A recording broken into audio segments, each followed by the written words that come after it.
checking my phone. Let's see whether we have.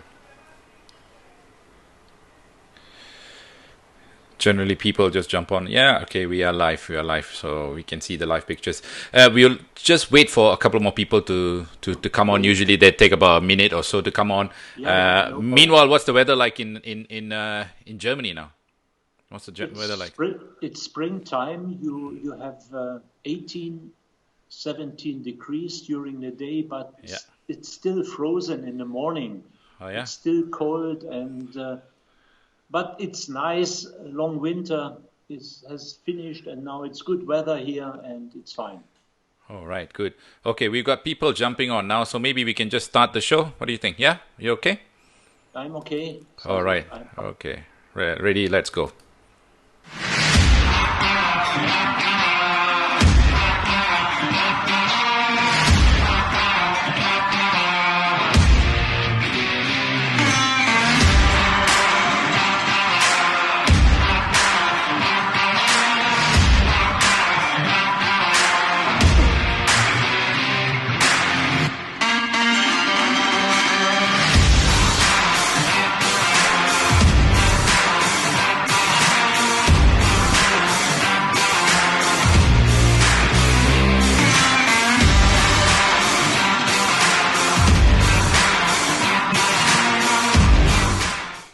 All right. Let me introduce Mr. Bernd Stange on the show. Good to be there. How are you? Very good. Thank you. Okay, thank you for taking time to come on the show, Bernd. I think a lot of Singapore fans remember you. Some of them remember you fondly, some of them remember you otherwise, but that's not the point here. But what I want to do today is tell your story. Tell your story because I don't think so. You had a chance to tell your story while you're here, or when you left Singapore. But before that, let's see who is watching. We are live on Facebook. We are live on Twitter. We are live on YouTube on all my pages. So there'll be a lot of people watching. We are about 16 people now, which is quite good. I want to say hi to people. Just UK Sham is watching. Zaidi is watching. Akash Nantini, thank you for joining us. Zaid says hi. Hi, coach. Zaid Ahmad, former player, he says hi. And Madhu, your former player as well, he says hi as well. He's on the show as well. Yeah. And Baji is watching. Baji is also saying hi. John Burridge. Thank you, my friend. Yeah, Wendy is also watching. Wendy Jacobs, she's also watching. Thank you everyone for tuning in to this Sports Stories with Sasi. I've got a special guest here today, and he's Bernd Stange. Bernd, before we start, usually I want to ask, what's been keeping you busy lately? Home office. There is nothing to do because I'm living in Jena. It's a small town, about 100,000 citizens in the center of Germany. It's the Silicon Valley of Germany, and we are highly affected by Corona, unfortunately. 1,800 infections and 53 people died. That's why I'm staying at home in my house overlooking the beautiful city of Jena and remember old stories. Or I'm involved in a podcast with Singapore after years. Yep. I think that's the whole thing that we want to do here. We want to make sure that we tell your story. Before we start, more people are joining us on this show. Obviously, you are a hot topic, right? Obviously, people want to hear from you. It's been a while. Your last stop was Syria. We'll get to that in a bit. You just were talking about it. Let's go back in time, right? Let's go back in time because you are 72 now. So you have had a lot of experience in football. Let's go back in time and say, where did you start first with football? You were a player as well, weren't you? Yeah, I was a mid-class player. I had not the quality. Okay, I played a few internationals with the East German youth national team.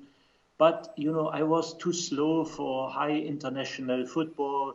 And I finished my career very, very early after a heavy injury.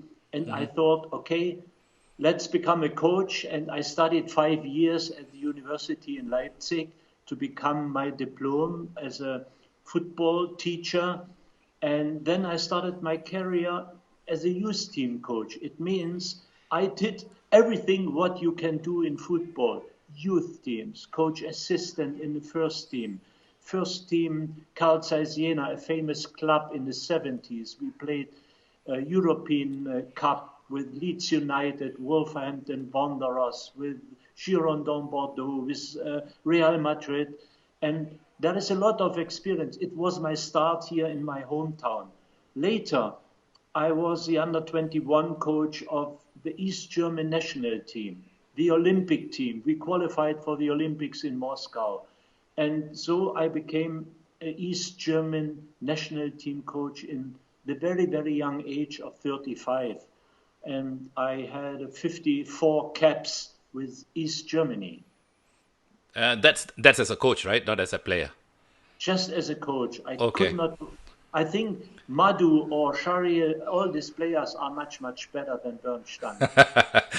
I'm sure because they all are watching now. If you're watching this show, if you got a question for Bernd, feel free to just put on in the comments just what you would like to ask him, because this show, as much as we want the guest to be talking, we also want it to be your show, that you are asking our guest all the questions you had in your mind and never got an opportunity to ask Bernd. And that's the reason why he's here.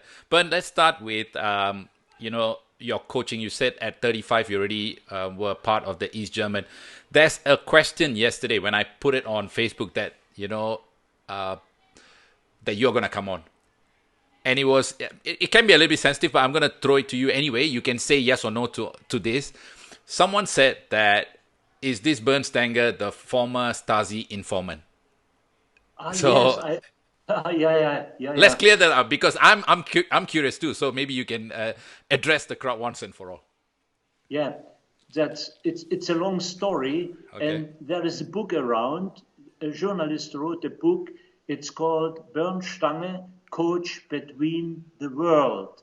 It means coaching in a communist system like East Germany, coaching in a Westminster democracy like Australia, coaching in a communist country like Ukraine, coaching in Singapore, coaching under the Oman, it's another system.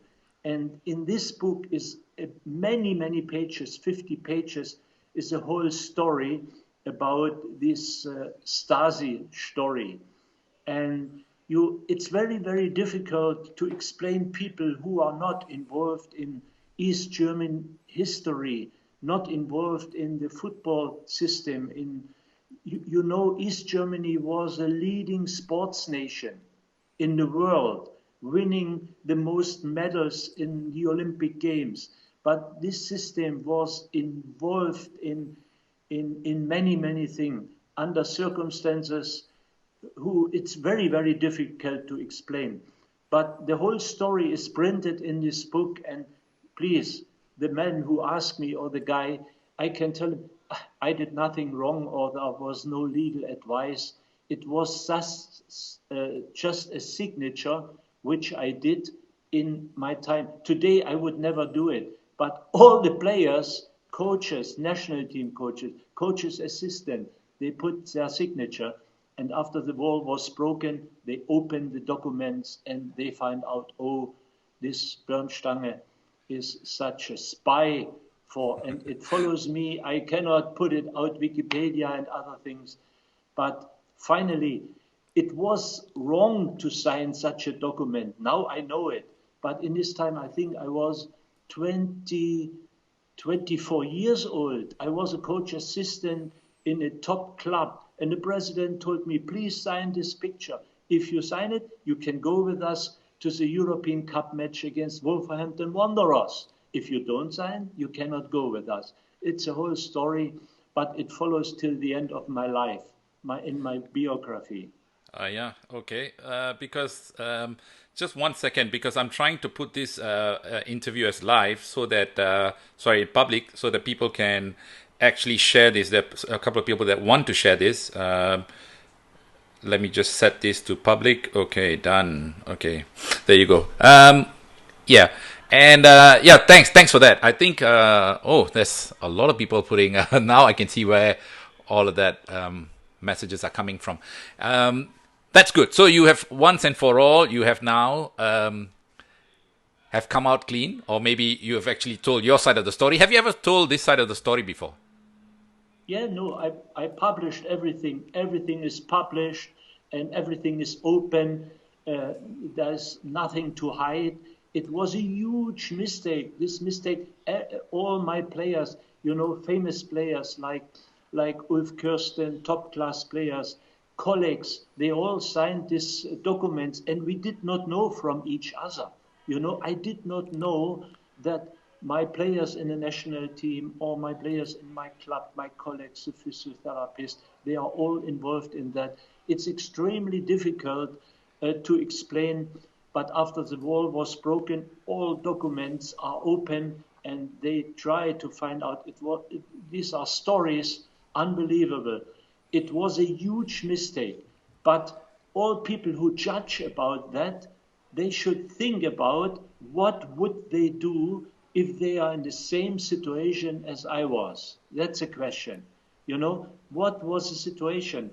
To put a young man under pressure, please, if you want to follow, please sign this document. It was just 3 or 4 sentences, and I was a spy for Stasi. And it will never end, but I can live with that. It's open. Everybody knows it. Everybody knows the story. But now, after 30 years or 40 years, or nearly 50 years, I think it should have an end finally. Well, let's talk about football, right? I think you've given yourself an opportunity to explain yourself, and there will be one group of people that will accept it, and the other group will say, yeah, he's just making up stories. But let people decide. But thank you so much for addressing that. I want to talk about the time that you were in Hertha Berlin, right? That was around about 1991. Were they a Bundesliga team then? Yeah, it was a team in the second Bundesliga, but professional football. And Hertha Berlin was bankrupt. They are close to be insolvent with money. And they are looking for a coach. And I signed this. I was one of the first coaches from East Germany who has got a job in West Germany, and I signed this contract with Hertha Berlin, and at the same time, they had to sell all players because they could not pay them. And I was looking for youngsters, for local players, for a few players who are not wanted in other clubs like Mario Basler, who was later a fantastic player in Bayern Munich, in Werder Bremen. Nobody wanted him because he was very difficult. And I signed these players, but I think I forgot, I finished on second or third, and we could not make our way in the first Bundesliga. And I have been sacked after 1.5 years. But now, under the circumstances now, what I know about football, it would never happen today, because I came from a communist system in another system. I did not know about players' agents, about professional football, about tax, about that. I came in a new world. I did not understand this world. But, Hertha signed me because I was a national team coach of East Germany with good results. And that's why they said, okay, we can get a cheap coach. He's not so expensive. He comes from East Germany. And we sign him. It was a good time. We played in the Olympic Stadium. I made a lot of friends, and I started to understand the new system of football, which hasn't been in East Germany. And it was a great experience for me. And I have still friends there. And later I came back as a technical director for Hertha Berlin. And it's still, this club is still in my heart. Now it's a big club. That's a huge club now. A huge club. They have a budget. I'm dreaming from. We could not pay even the petrol to watch a game or something like this. It was extremely difficult. Let's talk about because you also went to Leipzig, but now that's the team that's RB Leipzig, right? Yeah. No. It's another team. It's not. So it's not. No, it's another team. RB Leipzig is a synthetic club. It's a club of Red Bull, and it was created in the 5th or sixth division, and they climbed every year with good people and with a lot of money to the Bundesliga, to the Champions League. It was Lokomotiv Leipzig, VfB Leipzig. It was an old club in Leipzig, but a good club in East Germany. They played the European Cup final against Ajax Amsterdam in the 80s. It's a good club. And it was my club in Bundesliga, but there was no money. It was the only East German club in this time with Dynamo Dresden. And I couldn't make it. And I don't say other people are the reason, because I had the chance to make my way in Bundesliga. But finally, I was not good enough.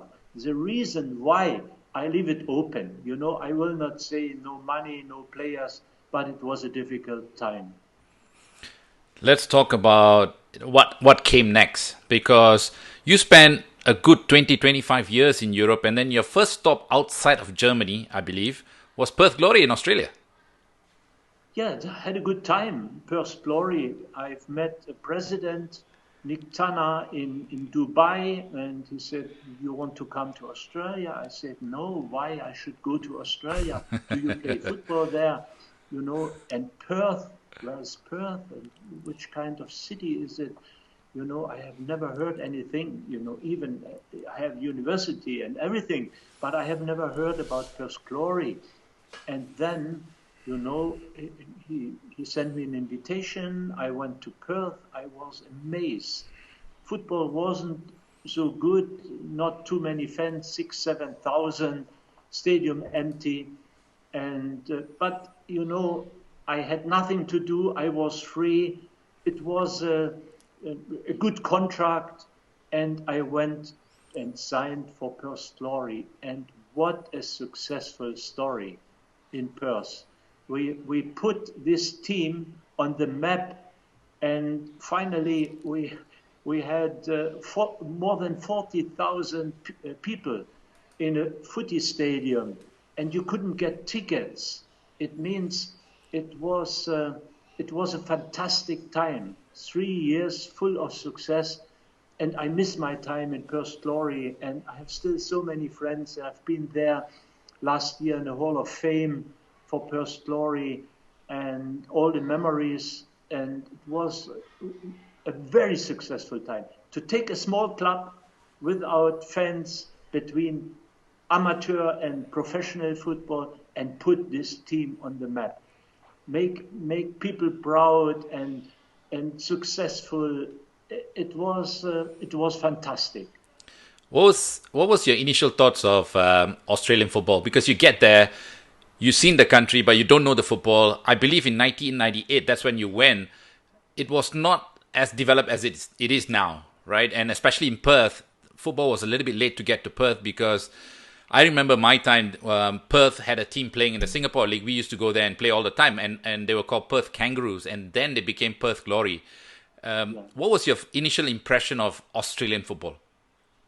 Yeah, my first impression was poor football. Poor. It's with English history, with pumping long balls all the time, physical, strong players, very poor training facilities, no organization, nothing.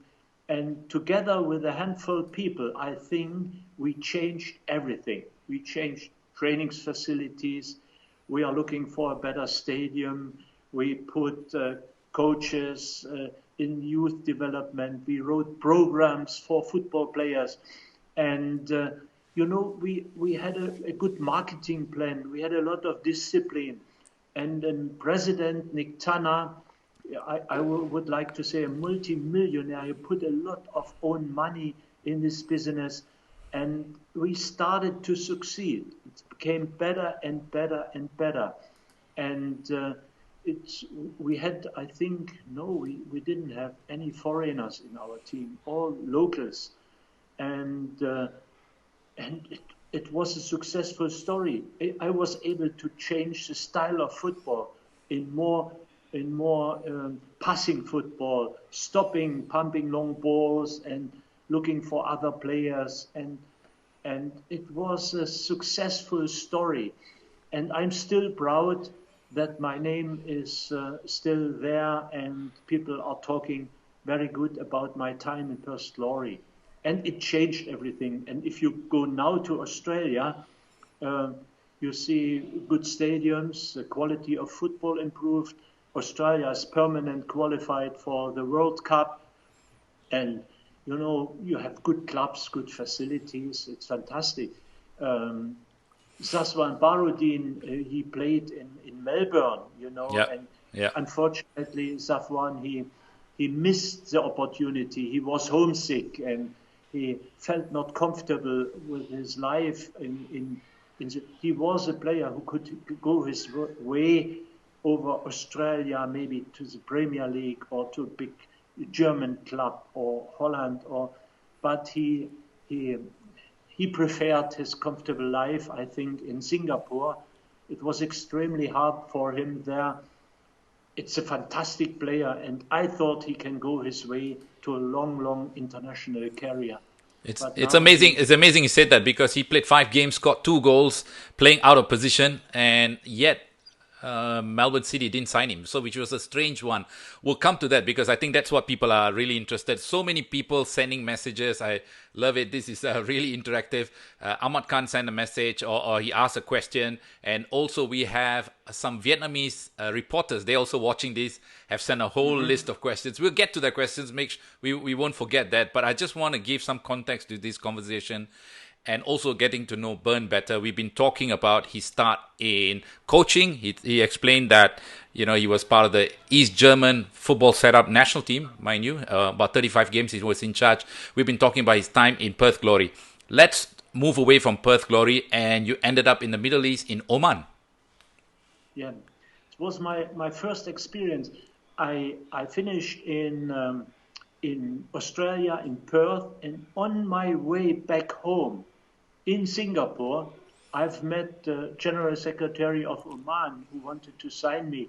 I had never, ever an experience with a Muslim country. And it was new for me, but it was a good offer.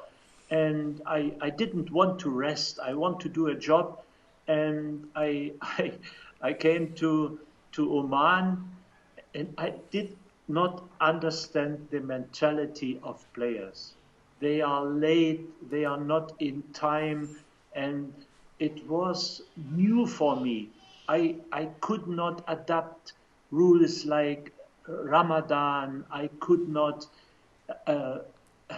accept that players are sleeping till 10 o'clock, 11 o'clock, when I wanted a morning training session, 2 training sessions a day.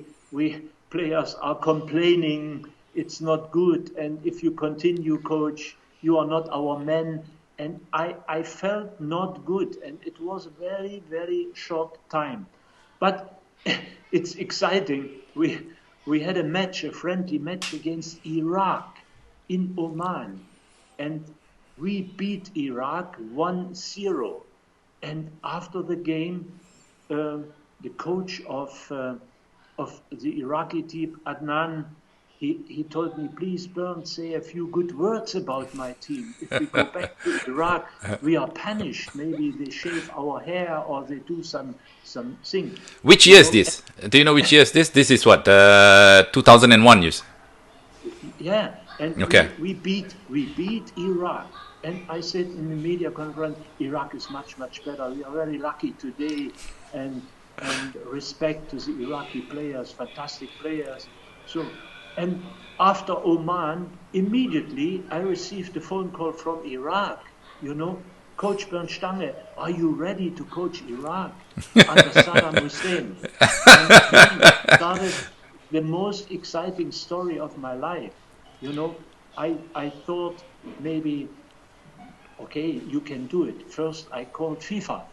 I asked Sepp Blatter, please, President, can I coach a team like Iraq? That is Saddam Hussein. He said, yes, they are part of our family. I was calling German Football Association. Do you agree? I am German coach. If I go to Iraq, yes, we do not have problems.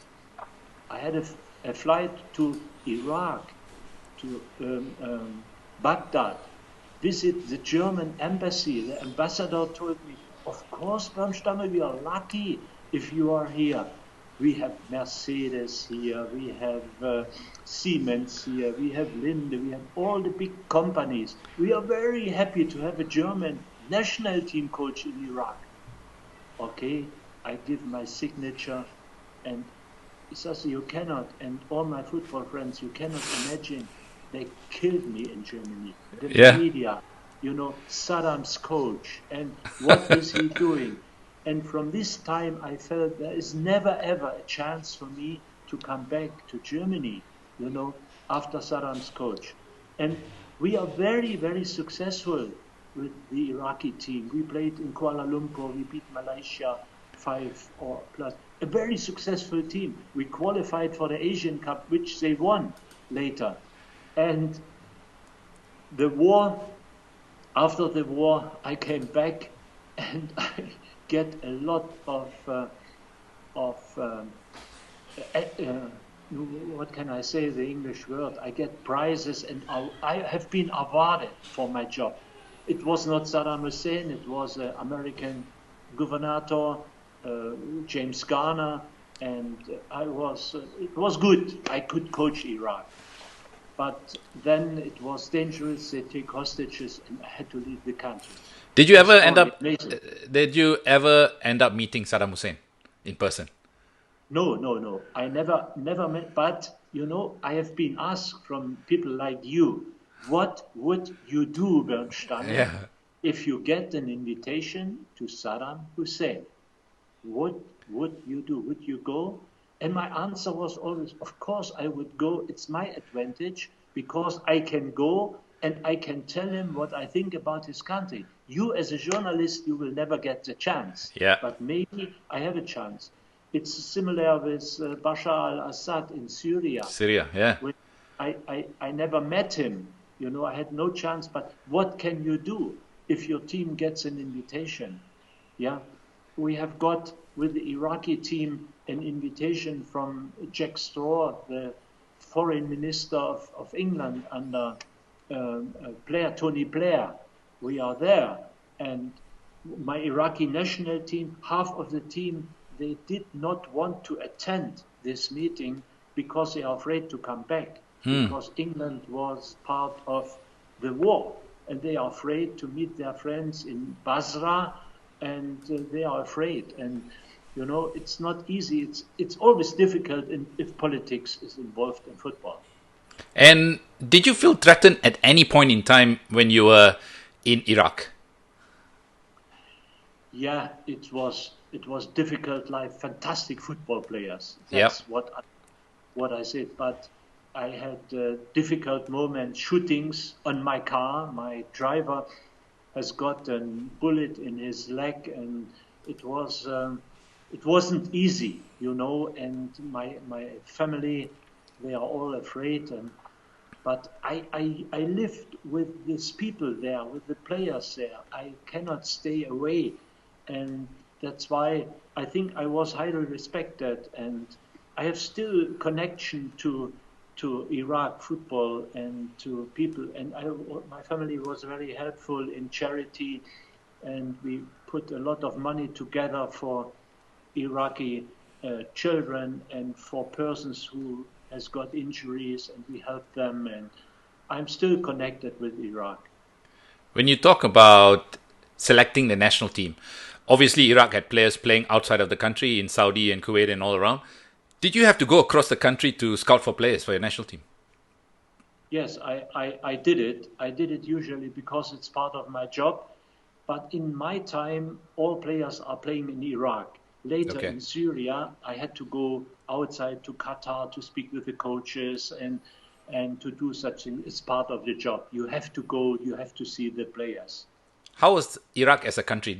Was it beautiful? And what did you learn about the culture and the people there? It's a fantastic country with a great history and with 5,000 years of tradition and history. And Baghdad was amazing before the war. After the war, it was very, very dangerous. Basra is a fantastic city. And I had the opportunity to play with Syria against Iraq in Basra 2 years ago. And we had a flight to Basra, and there is a fantastic football stadium built by Americans. You can compare it with a sports hub in Singapore. Wow. Top Okay. quality. But if you see Basra, if you see the city, then you are worried because, you wanted to bring democracy to this country, and now it's how many years? It's 18 years after the war. Nothing has changed. The street from the airport to the city is still everything destroyed. It looks like a war finished last week, and that's why I'm very, very against all this war without any sense in Syria, in Yemen, in Libya, and it brings so much bad things to the country. And Iraqi people are very, very, they are very nice people, and they love football, they love sport. But it takes another 10, 15 years. It takes a whole generation to be back to old strength. Well, we all know why all of that started. Until now, they can't prove why they were there. So anyway, that's another story for another show altogether. But my show is about sport, so let's keep to sport. From Iraq, you went to Cyprus. Yeah, Iraq.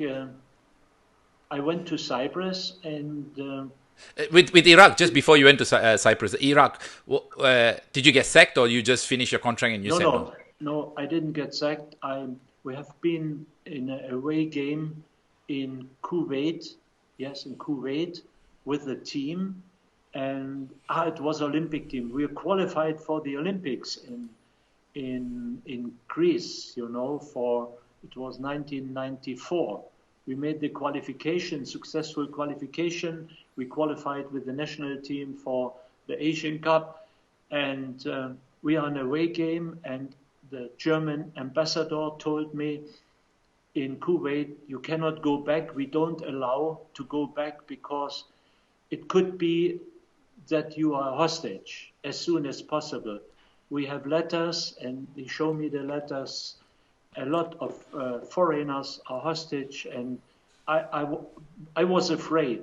The insurance companies, they finished all my contracts, and it was a dangerous situation, and it was not allowed for me to go back to Iraq. And if you cannot go back, you have to terminate your contract. You have to finish everything. And it was finished. It was a few months before the Asian Cup. It was a pity. We qualified for the Asian Cup, and I could not. And the Brazilian coach, I think, he took the team. The team was ready, fantastic players. Nashat Akram and Yunus Mahmoud and Mahdi Karim, a fantastic team, and a young team, young players, anxious players, and I could not go back. And that coach was Joven Vieira, I think. He was Joven Vieira. Exactly. The Brazilian. Yeah, he was one of the coaches before we got Tatsuma. I think he was shortlisted to take over the job, I think. Yes, I read about that. And yeah. It's a good guy. I've met him, and he was successful. They won the Asian Cup. It was a fantastic effort for the Iraqi people, and they will never forget it. New heroes are born like Yunus Mahmoud. And then I went to Cyprus and took Apollon Limassol. Yeah. They are very, very dangerous in a relegation area. They are on the bottom of the ladder, and it was a little bit risky for me to do such things because, they never played second division, and I didn't want to be the coach. To take them down. To take them down. And but finally, they convinced me. I had a good contract. I saved them from relegation. And the year after, we won everything what you can win. An unbeaten run to the championship. Unbeaten. It was, I think, only Arsenal did it once that they took the championship unbeaten, and Apollon Limassol, and was fantastic.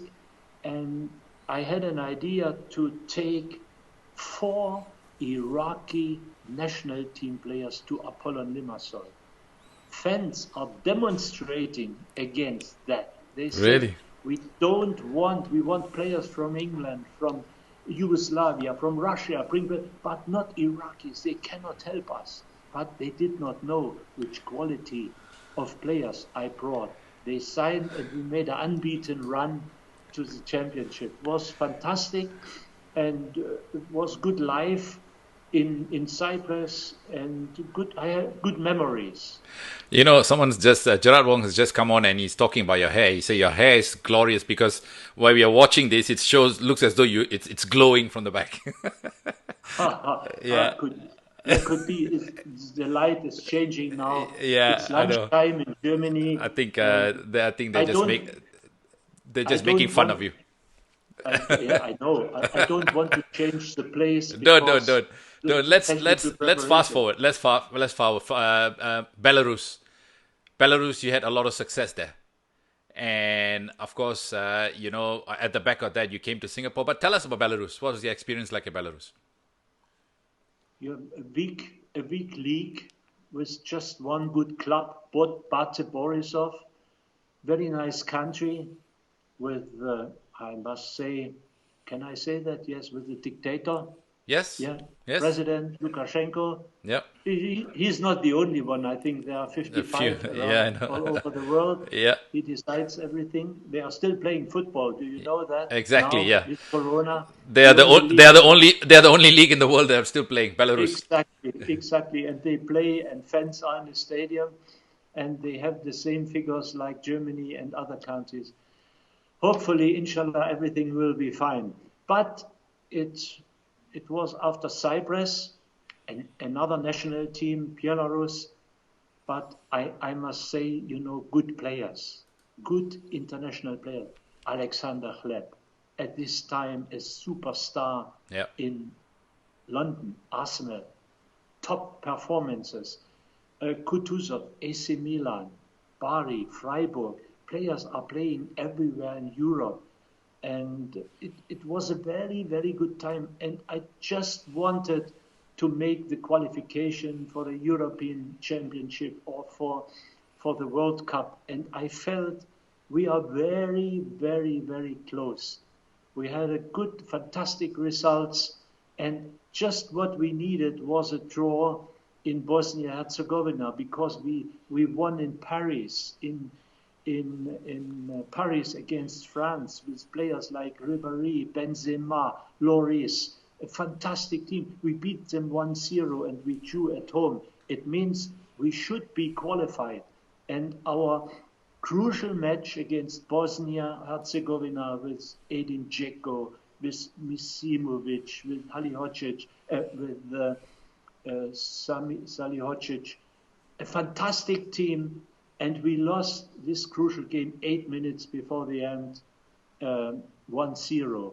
And it means we are not qualified. France and Bosnia are qualified for the European Championship in Ukraine and Poland. And I told my federation after 5 years, if we don't make it now, I will resign. I will not continue. 5 years is long enough. Yeah. And I could not get my superstar Alexander Hleb under control. He made a few crucial mistakes. He signed a contract in Barca. Guardiola signed him, and he went from Arsenal to Barca, but he did not play. He was not good enough. And Arsene Wenger and me, both together, we are warning Alexander. We told him there are 9 midfield players. There are Busquets, there is Xavi, there is Iniesta. I forgot all the other. Where will you play? You are not a striker, you are not a defender. Please don't do it. Sign for this contract, high-paid contract in Arsenal. But he did not listen. We could not convince him. And then he did not play, and then he went down to, I think he played in in England, in another club, and he went to Turkey and his career find an end. Fantastic player, one of the best I ever coached in my life. And with Matthias Sammer, Alexander Webb, these are star players. But it was a good time in Belarus. Federation are very, very correct people. And it was amazing. We went from world ranking 96 to 36 within 4 or 5 years. Wow. Okay. Big improvement. But on top, to be qualified for a World Cup, we missed it. And now I think they are back on the level of Syria. Would you say that was your biggest regret, not qualifying with Belarus for the World Cup? I think it was a shame, because even I think Alexander Kleb could not play in Bosnia because of disciplinary issues or something was happened. I could not get this player made a difference in our team, and he should be qualified. And I think till today about missing. Even we had a red card after 35 minutes. We played with 10 and we lost 1-0. All things came together, and was big disappointment. Let's talk about next one. I think it's all our fans or people watching this show, they're waiting for the big one, the Singapore. How did you land the job first? How did that come about? How was it? I have got an invitation to London from Zainuddin Nordin with a few other coaches to speak about football in Singapore. And I think we are 3 or 4 coaches. I did not know the other names. And we have met in London, and we had a talk together about football. And he said, okay, we will invite you to Singapore. We have a short list now of 3 coaches, and you have to go to a procedure. It was the first time in my life. I never knew such things. And I came to Singapore, and there was a committee of 4 or 5 people. I forgot the names, the president and general secretary and some other people. And we talk about football. And I told them my opinion, what I think about Singapore football. Okay, I studied everything before, and that's my program, and that's I want to do. And then I left, and they called me, we choose you, as our choice, and come to Singapore. And then I came to Singapore, and I signed this contract, and I have to tell you, I think I saw just one game before from a Singapore league. And when I saw this game, I was a little bit under shock. And I said, what I'm doing here, I saw the pitch, I saw the players and the level, and I was very, very negative. But finally, I thought, now it's your job, and you have to give your best, and don't give up. Try to do the best under the circumstances. And then I saw the training facilities of Geylang Field, and it was a pig stall. There was nothing, and it was amazing. And I could not understand why Singapore was succeeding with the former coach in SEA Games, not in SEA Games, in Suzuki Cup, and they are very successful. But I had not the chance to take players like foreigners who did not grow up in the ecosystem of Singapore, like Duric or Chuli or Mustafi. Good players, fantastic players, but at the end of their career, aged over 40 and high in the 30s, Daniel Bennett. And I thought, okay, let's go another way and take local players.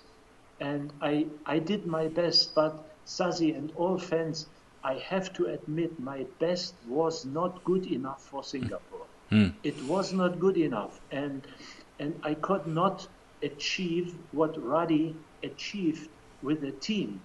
And it was impossible for me, with support from other people, for instance, to give a player like Jordan Webb a Singaporean passport, to allow him to play. He is now 8 or 9 years in Singapore. It was impossible. And such a player, he can bring fresh spirit in a team. He has a quality, but it was impossible. And I was just focused for local players, and they did their best. We are on the world ranking. I think I took them in 165 when I started and finished in 140 plus. It means we did not move. We did not move to 100 or 90 with local players. Players are very young: Haris Haroun, Safwan, and Shakir, Hamza, Iswan, Mahmoud. But I took a few professionals to my side, like John Boric. I think one of the best goalkeeper coaches I ever had in my career. A man full of enthusiasm and power, and he was my right-hand man. Or Harald Irmscher, the only person in Singapore who played World Cup 1974, and a fantastic player and very loved by the players. And I put all these professionals together, and we wanted to achieve something, but it did not work out. And finally, already after 1 year, Sasi and all my friends, there was only one question which I had. Is there a real desire in the Singapore Football Association and in the government to succeed in professional football? This was my question. Is there a desire? And I could not see the answer. There was no desire to succeed in professional football. If there is a desire, you must make drastic changes in the system. You can change the president, you can change his general secretary, you can change coaches, national team coaches, you can take local coaches, you take Fandi, the hero, you take other coaches. There is no way, if there is not a desire. If you have a desire to build a big stadium like Sports Hub, they did it in 3 years for 100 million Singapore dollars. There was a desire. But you build this stadium not for football. You build it for Bruno Mars and for Taylor Swift and for such things. That's a football stadium with a pitch. It's interesting you say that, because I want to hone in to that, because you picked up a couple of things there. I think fans are going crazy with their messages, because they see the desire, the truth, or the honest opinion you said about Singapore football. You said the Singapore doesn't have the desire. Who exactly doesn't have the desire? Because you worked under a president, you worked under a general secretary. Were those guys? Did you take the lead from those guys? Are you talking about even higher up from there? No, it's very simple. Football is It's such a simple game, and the circumstances for football are very simple. Please, I had never ever before in my life so many fantastic PowerPoint presentations about the future of Singapore football. But by who? By who though? Who was the ones? By Football Federation, Sports Singapore, influence of this. But football is so simple. You need 6 or 8 clubs in Singapore. More isn't possible. But these 6 or 8 clubs, they have to play and to work under professional circumstances. They need facilities. They need pitches. They need coaches. They need medical staff. It means it needs a professional system. And the most important thing, you need money to do that. At least, I think, I have the figure of $20 million to provide 6 or 8 clubs with the first team, with the second team, with the youth team from 16 years old, and with coaches and professional people. who educate those players. And as long you don't have it, if you have 1.5 or 2 hours training at night, and if this training is finished and I want to work half an hour longer with Irfan Fandi or Iksan, the groundsman comes and says, no, you have to go. It's not your pitch. School is coming now. As long we have this situation, you can invite Mourinho. You can invite Arsene Wenger. The results won't change. You will not move. National team is one thing. They have everything for the national team. Now they have a fantastic football federation. They have a marketing department. They have people who know to do the job, fantastic people, better than in other countries. But they have no facilities for the football players to practice, to have medical support, to have a future, to get money. You know, football is the best sports product in the world. There's no better product, I think. Or maybe basketball. No, football. Football is the best. And you have to sell this product. How can you sell Singapore football? How can you sell this league? Who is interested? Sponsors? Nobody. Even coaches are not interested to work there. It's amateur football. 1 training sessions a day. They need 15 hours training, morning and evening, but players are working. They do something. As long that, and the government, such a rich country like Singapore, they are able to build a big shopping center, the next one in Orchard Road, to do that. They beat streets under, over. It's fantastic, but they don't do anything for football. And there's only one chance if the government interferes in football, not interferes in technical questions, but they need a concept. And you know, I read now, I think last week, now we are planning World Cup 2034. 1934. No, 1934. Not 1934. 2034. 2034. Do you know the players who should make the qualification for this World Cup? They are now already 12 and 14 years old. You know, in 14 years they are 28. They are in the best age to play the World Cup, or 30 years. They are 14 years old. Do you really believe in that system which you have now? They can improve? There is no way. You have to cut Singapore football. You have to make hard decisions because there is no movement. No movement forward. Simple, good results in now in this qualification. It's hopeful. It gives good spirit. But you need finally the government if you want to succeed. If you compare football with badminton, with swimming, with other sports, you are not right because you cannot do it. And let me ask you, when you were here, yeah. Did you bring up this stuff? Did you take this to the highest level possible? Or did you accept the fact that this was never going to change? Did you do something about that? I did it. And okay. I give you an example. Please do. Took my camera and I went to Gelang field. And I put some photos, you know, from this pitch, from the changing rooms, from showers, from toilets. And I took these photos to Sport Singapore. It's the next level. I cannot go to a minister, to a sports minister. And we are together in a room with all people who are responsible for that. And I put my recorder. But I went to the door, to the entrance door, and I told them, is it possible to lock this door? Because I don't want that anybody comes in and see these pictures about Singapore football. And then I put a horrible video presentation about the facilities.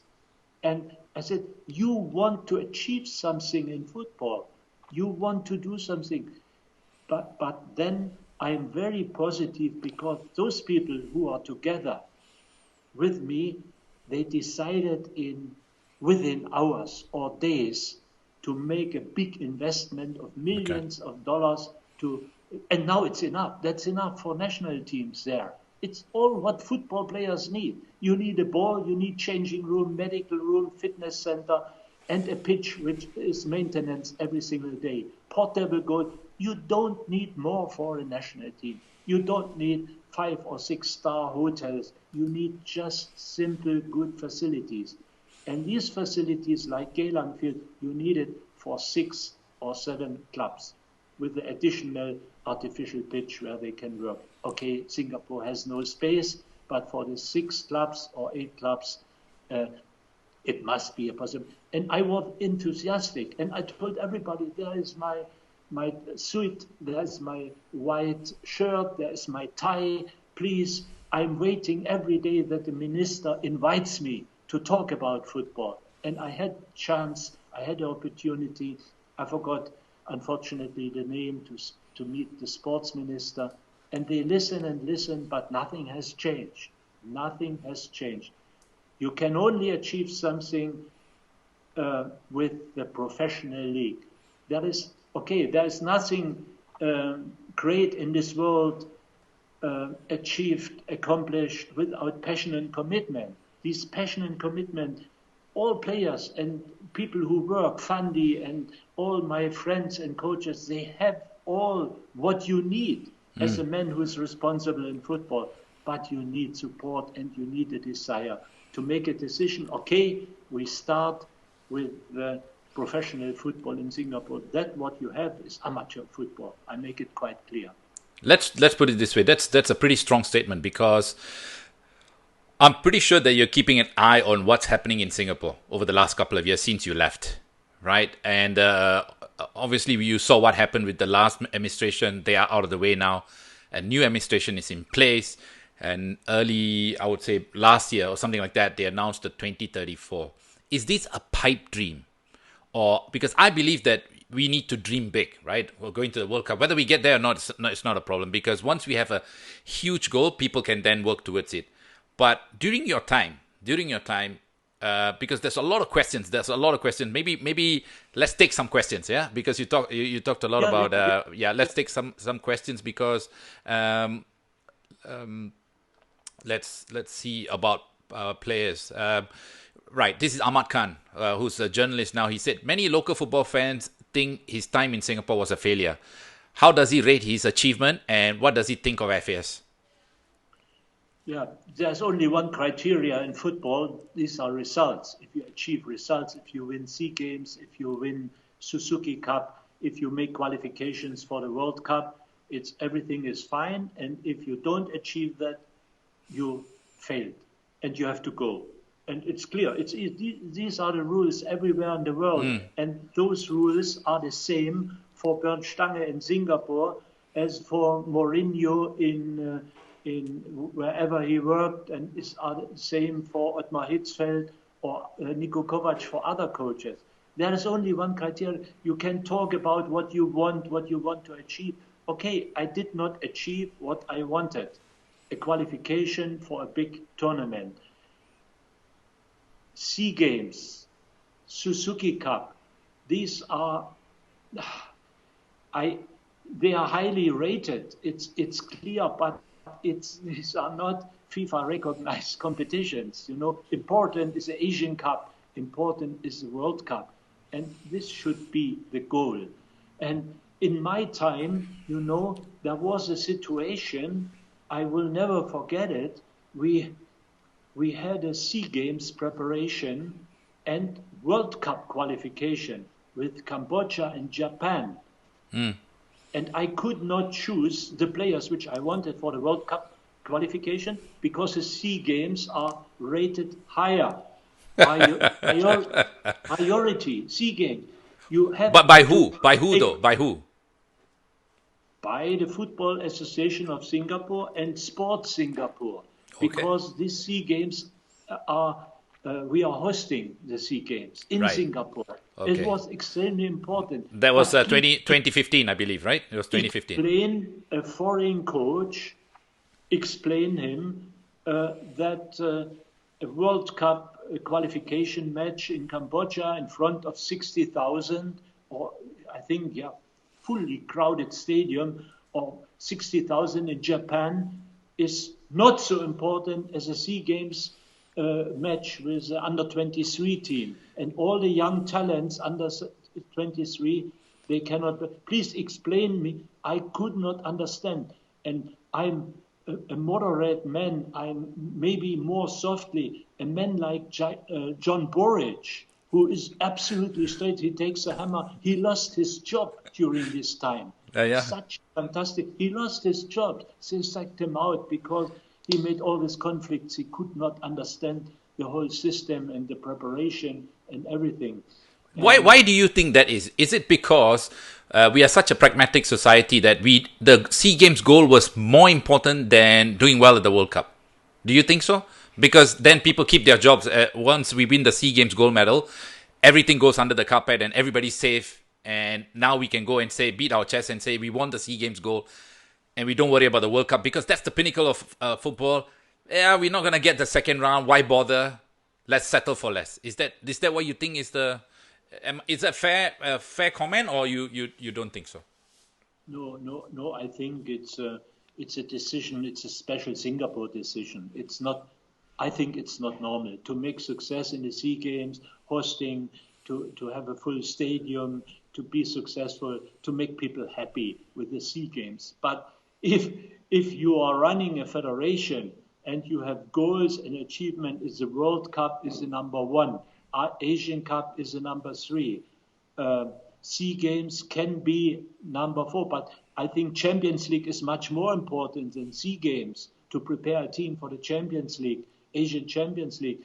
This is, and you cannot change it. You are just an employee of the federation. So you mean to say that our priorities are all wrong? The priorities are definitely wrong. Definitely wrong. You need you need a pyramid. It's a World Cup, it's the Asian Games, it's a Champions League, and then youth tournaments. And the under 23 tournament is a youth tournament. It means in this tournament you check players, are they available for a higher level or not. And if you put a priority to SEA Games, you change the whole structure. And I think it's wrong. And before you start to speak about the World Cup 2034, at first you have to clean up all your goals and achievement. What do you want? And the first step is to make a strong Singaporean league, to bring back the Kallang Roar, to bring back all these districts and where they love their club and all such things. And it must be possible in Singapore. It's simple, it's easy, and they can do it. I don't know why all these restrictions. This is amateur football. If you tell a club you have to play with 3-4 players under 23, they have to play in the first team. This is it's against performance principles. If you have a player who is 24 and he's better than the player who is 21 or 22, the players with 23 has to play and the youngster has to fight. So do you think? So you think that's counterproductive? It's not professional football. Okay. In professional football is only performance principles. You are good or you are not good enough, and you have to fight to go in place in the first team. Even young lions, they do it year for year, and they do it again and again, and they don't achieve any results in SEA Games. They don't do it because these youngsters are frightening to play. They are sitting back. They want to avoid 4-0, 5-0. They cannot make a game. They cannot play attacking football because they are not strong enough. It means in the most important time between 17 and 18, they are sitting back and they try to avoid a heavy defeat. That's not sense of football. These young guys have to play attacking football. They should play on side of Madhu or Bennett, or they learn. When you are a young football player, you are 18 years old, you're always looking what do the players who are 26, 27. You listen to them, you learn from them, and then you go your own way. It's wrong. I was fighting against this stupid idea, but they don't change it, and there is no success. There are no Yeah. results. So that's been I would say something that has been going on for a long, long time, right? Because we know the Young Lions project failed, and time and again we are just pushing something like a dead horse here. But there seems to be some agenda behind it, which we really don't know. But let's talk about your. It's pretty clear. I think a lot of I would say facts, truth, or your feelings, your opinions have come out. The comment section is going crazy. But let's you know. Of course, there are people who have good comments. I'm not going to bring up the ones that are a little bit silly. And if you're talking against each other, I'm not going to bring that up because I can't talk about that. But Bernd, very interesting. My ex-teammate Ernie Tapai just logged on. He's given a comment here. I want to ask you that, right? He says, again, you feel free to, whether you can defend it, you don't need to answer it. He said, you're a politician, you're not a coach. You talk a great game, but you can't coach. Open budget in Australia, he said, with Perth Glory, up 3-0 at halftime, you lost at 4-3. I don't know which game it is. Ernie, maybe you can tell us. What's your comment about that? Maybe you can choose to, you can choose to answer, you don't have to answer. No, it's... there is no coach in the world who is only successful. You have good times and you can prove that you are a good coach with results and with qualifications and with titles, which I have all in my collection. We can go up in my room and I can show all these people the medals and the cups and successful times in a long, long career. But even in a long career, you have moments you are wrong. You have not good results, and you are failing. And in this period, maybe Singapore is one or Oman is a second, then you are not a good coach. But if you deliver results, if you win championships, if people put you on your shoulders through the city, then you are a good coach. And in a long, long career, you have to face success and you have to face failures. And I know all these failures. And I'm very, very proud of my career. I'm very proud of 176 caps as a national team coach with 5 countries. It's a long, long story. But the people who are criticizing, they are right. I'm not Arsene Wenger, or I'm not... Jogi Löw, or I'm on a lower level. But I'm very, very pleased with my biography. I'm very, very pleased with a lot of success.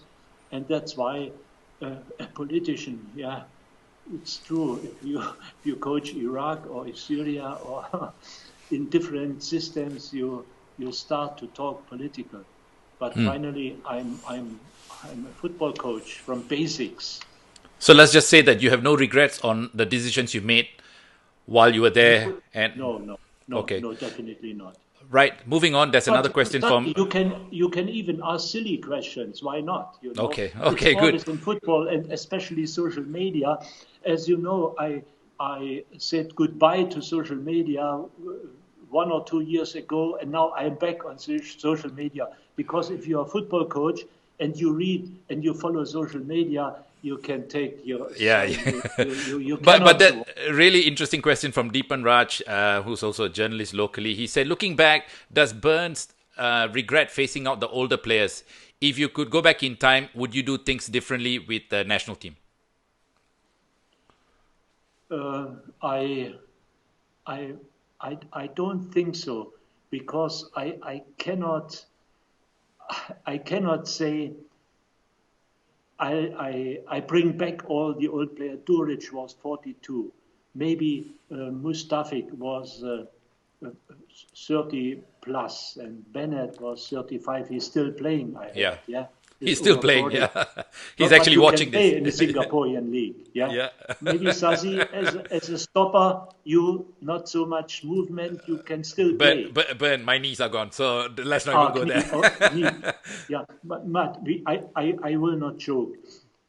It's always time for coaches to make a cut, to say, and be honest to the players. And I was honest to all these players, Chuli and Fakhruddin Mustaq. I told them straight, Daniel Benyat, I don't need you anymore. I think I'm looking for younger players because the qualification starts there and there and there, and I don't believe in you now. And it's finished. But I saw, if you see them play in Tampines Rovers, Fakhruddin Mustaq, I see what a great player, he was for Singapore. A great player, you can see it. He was a great player. You can see it. But for today's football, I was looking for power, for speed, for fast players, for young players. This was my goal, my achievement. And I was looking for them, and I put 18 or 19 years. I know it was a provocation to put a 17 years old, what was your name, young man. He played in France for a while. Adam Swandi. Adam Swandi, he was 17 years old. Yeah. He played against Syria. We beat Syria 2-1 or 1-0. I forgot it. I know it was a provocation, but I wanted to show this is a way, this is a direction.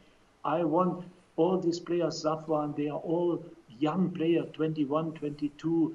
Say, I wanted to go this way. I wanted to succeed. And I was heavily criticized from media because not inviting the old player, Shariel, the captain of the team. I thought maybe he is now becoming older and slower. A fantastic player for the history and tradition of Singapore football. But I thought youngsters, fast players are better for the future, was my idea. I started to introduce, to win the coaches of local clubs, to speak with them, to introduce more passing football, pressing. We made coaching seminars. I put them together. I tried to teach them what I do now, by the way. I'm going around to different countries and I'm teaching coaches. I love it. And I try to do it to introduce another style of football and attacking football. But finally, if the results don't come, you are out and it's a failure. And the journalist is right. If you put results together, Bernd Stange wasn't the best idea in this time. All right, there we have our friends from Malaysia also called the Bola Bola Show. They said, let's see, what did they say? They said again in 2014. What's his overall reaction from the game, especially against Malaysia? I think there was 2014. There was we lost the game, and there was the last goal where Hassan was not in goal. He said the reaction where the goalkeeper gone missing for the third goal. I don't know if you remember. We must have played at home. Hassan was away from his goal. Maybe he went to try and get a goal, and then we lost quite badly against Malaysia. Do you remember that one? Yeah, I remember. We are already qualified for the next round. It was a few minutes to play, and they scored.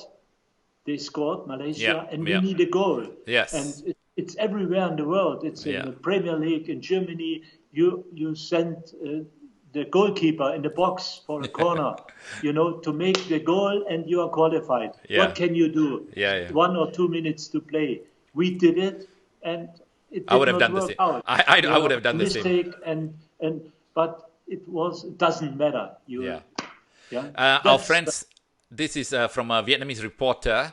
Did you watch the performance of the Singapore under-22 and the Vietnam under-22 last year at the SEA Games 2019? Did any chance?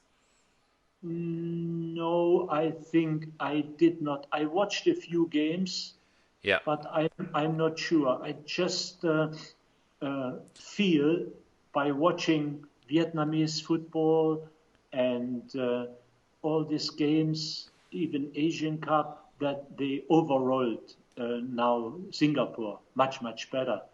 much better football. They play You good talking? football. You're talking about Singapore's better than Vietnam? No, Vietnam is Vietnam. better. Okay, Is okay. much Because better. that's what They she. no, they overrule. They are much better now. Vietnam is better. Thailand is better. They are far away now from our football with strong leagues, and they put money in business in Vietnam, in Thailand. It works. They have a strong championship, powerful, and that's it. That's the only way.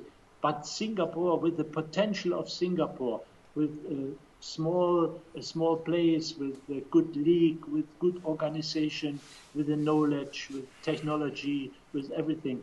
Singapore is a sleeping giant, but they have to change to professional football and put money in business. Okay, that's The another budget. question. Another question for you. What's your biggest regret during your time as national coach? That's from Sarish, asking you what's the biggest regret during your time as national coach? Yeah, I was,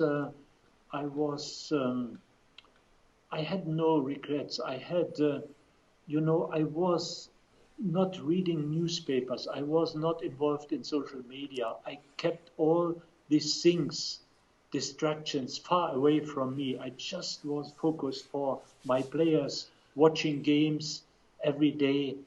And biggest, my biggest regret that we could not come together with a round table to make a new league, a better league, a league where you can sell the product football. I could not achieve something. There are so many restrictions and so many things. But I have no personal enemies in Singapore or persons, I can say this person is responsible for that. Always I proved what's wrong with me. What was my mistake? What can I do better in a few days when you have the national team together? And but I had always the whole picture because I worked in so many federations, so many clubs in my life, and I wanted to do my best for Singapore because I love this country, I love the people, well educated, and such a powerful country. And even now, if you see how they handle everything, Corona, it's a massive country, and they cannot achieve anything in football if they go the wrong direction, and they do it. Sorry.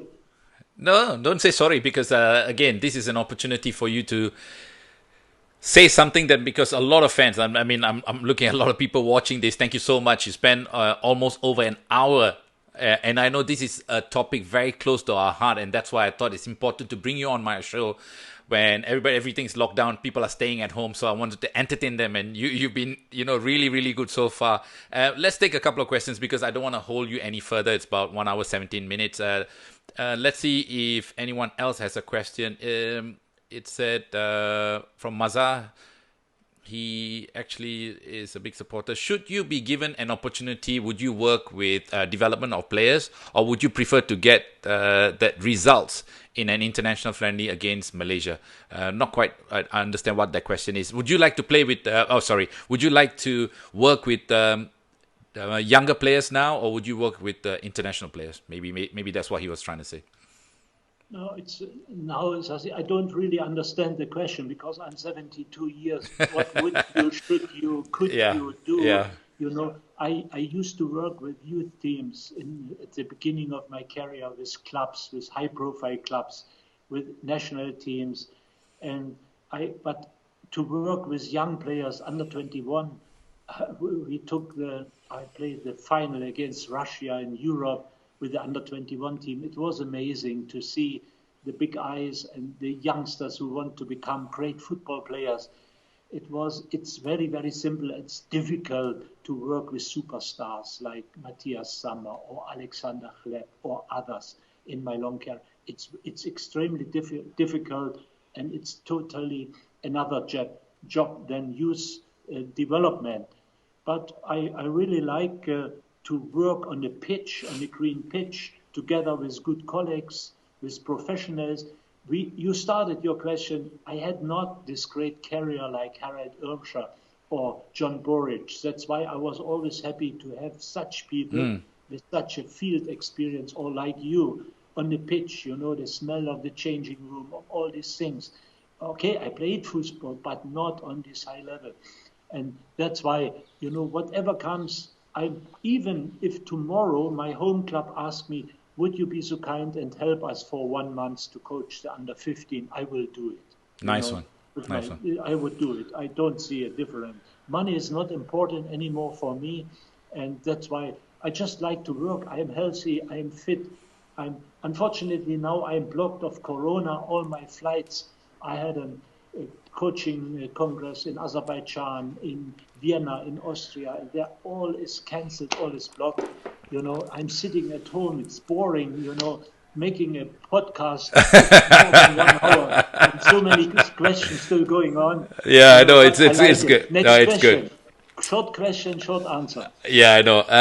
I think, to be honest, I think that's all the question that makes sense, because others are just guys are just blabbering on. But thanks anyway. It doesn't matter what you're asking. I think we really appreciate it.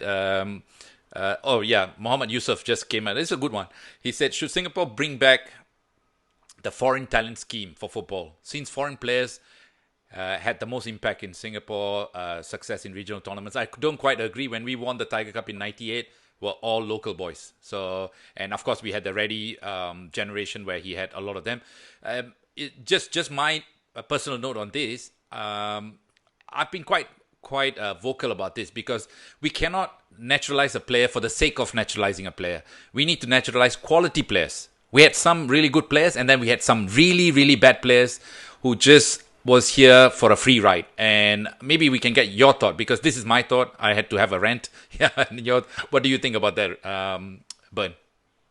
They should bring it back as soon as possible, but they should have this process under control. The football national team coach, they should judge the players. They should follow their life. They must be Singaporean. They have to be 5 years or longer in Singapore, and then it's a difficult decision. But I was sure that Jordan Webb can help me, definitely. And we tried everything, and it was impossible. And then you give up, you say you don't have a chance. There is a good player, a goal-scoring player, and you can need him. He can make a difference. But I want to ask you, Bernd, do you think Jordan Webb is an international player? He can. I think he was. Now he's coming in the years. Now, No, because when you selected Christopher Van Huysen, I thought that was the best decision you ever made, and you justified to say that there's no player like this, because I saw him in a reality show when we picked him up. He was clearly a player that Singapore needed. You gave him his, I think against Afghanistan, you gave him a cap, I think. But if you compare someone like a Christopher Van Huysen then, and then Jordan Webb, would you be then, taking that local boy out of the equation just to naturalize someone like Jordan Webb? I think, for me, these are Singaporeans. Yeah. They are there. They live with their parents. They are all there. Give them why they cannot. I would do it. Definitely. Okay. Both of them. And even if it is not sure they are in the first 11, you need at least 25, 30 players for a national team. And if they are maybe good players in the league and you cannot take them, I think it's a huge mistake. Come back, but because the rules are now very simple, they have to stay 5 years in Singapore. Yeah. 5 years. Yeah. And in these 5 years, you must be sure, if you have better players than Jordan Webb, if you have 3, 4 better, you have not to naturalize them. You don't do it. But do you have them over the years? Their stability is never injured. He's scoring goals. Even on the international level, he's scoring goals. He is fast. He is light. He's a little bit lazy, everybody knows him. But, No, to be fair, he's had a good season last season, and he started this season really well. So, again, but moving on from there, Bernd, I think we're very close to final whistle, because we've been going for a long time. And when I look at all the questions, some are good, some are not really relevant for this conversation. But before I let you go, what is your wish for Singapore football? My wish for Singapore football is, I have only one wish. I wish Singapore football a very, very strong Singapore league. Okay. I wish a league which is a product you can sell to the public. It's a product where you have every week maybe 2 or 3 or 4,000 people in a stadium, in a packed stadium, a good competition. And as a result of a strong Singaporean league, you will have a good national team. There is no other way. And it's so simple to do it. It's so easy that people, authorities should come together to a round table and to say, now we have a desire to succeed in professional football, and that is our way. We want professional football and we don't want amateur football. If you do that, it will attract young people. Now, if I ask the sports minister, would you allow your son to make his career as a professional football player in Singapore? He would say, no, he has to go to the university. But here, if you ask in other countries in Europe, you want to become, they do everything. And from 1,000 players, one player will be a millionaire. They are fighting for these jobs. And if you have a good league, a professional league with money, then players will wake up and they will do it. They will have morning training session and more and more and more. This amateur football is only on the way for failures. There is no chance. I say it as I think, because that's my impression of Singapore. Small results, you win one game, you need a strong league. And I wish Singapore football a strong, powerful league. There are fights in families.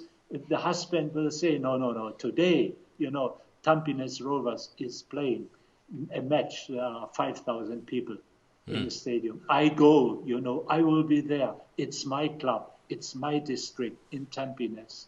And that's what I wish. And it's a very, very short way. Very short way. You can go 20 minutes over to Malaysia, to Johor, look at the facilities. Okay, you cannot compare. But that's a way for professional football, not what I see there. And this is my wish for football fans. Because Singapore, they are critical. They have Premier League and everything. They need good football. Football is sport number one. Nobody can change it. It will be sports number one for many years to come. All right. Thank you so much. I really appreciate your time, and we wish you all the best.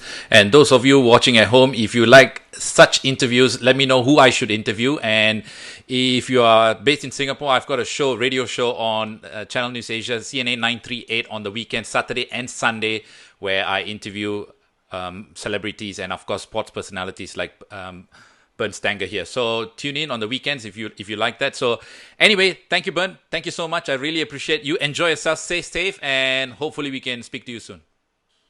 Thank you very much. And not too many interviews, especially now.